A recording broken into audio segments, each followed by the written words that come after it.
Imagine this. You're standing at a train station. Two tracks. One leads to a city where your dream job awaits. The other, total uncertainty. You feel the weight of the decision. You pace. You analyze. You breathe deep and choose. But what if that choice wasn't really yours? What if your entire life, the big choices, the tiny preferences, even the people you think you chose to love, were all the result of causes set in motion long before you were even born? That's the heart of one of the oldest, most haunting questions humans have ever asked. Do we really have free will, or is everything predetermined? Let's dive in. The idea of free will tells us we are the authors of our own lives, that we choose who we become, and we could have acted differently in any moment. But determinism says otherwise. It argues that every thought, every decision, every action you take was caused by something before it. Your genetics, your childhood, your environment, your biology. All of it. It's like dominoes falling. Once the first one tips, the rest is just the story unfolding. Now, here's where things get even more tangled. Imagine you're choosing between coffee and tea. Seems simple, but underneath that choice, a storm of invisible influences.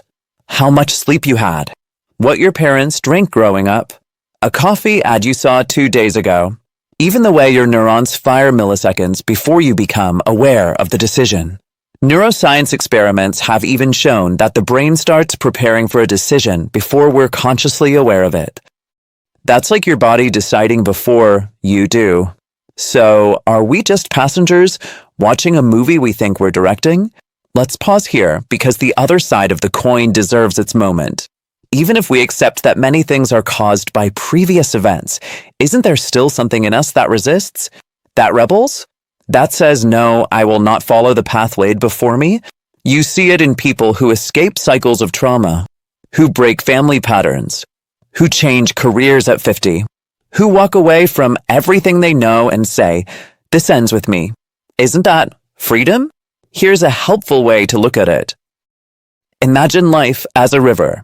You didn't choose where you were born. That's the starting point on the river. You didn't design the twists and turns. That's genetics, society, culture. But you're not a lifeless leaf either. You're in a canoe. You have a paddle.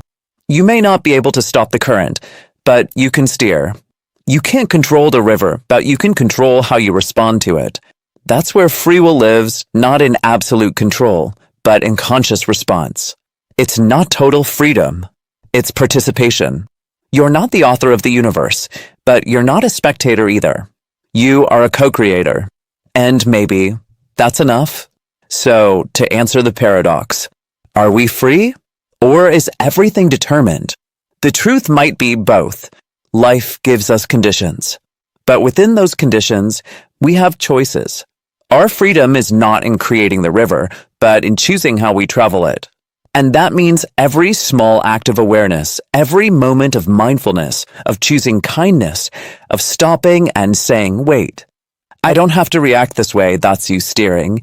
That's you being free. And that might just be the most powerful kind of freedom there is. Thanks for watching.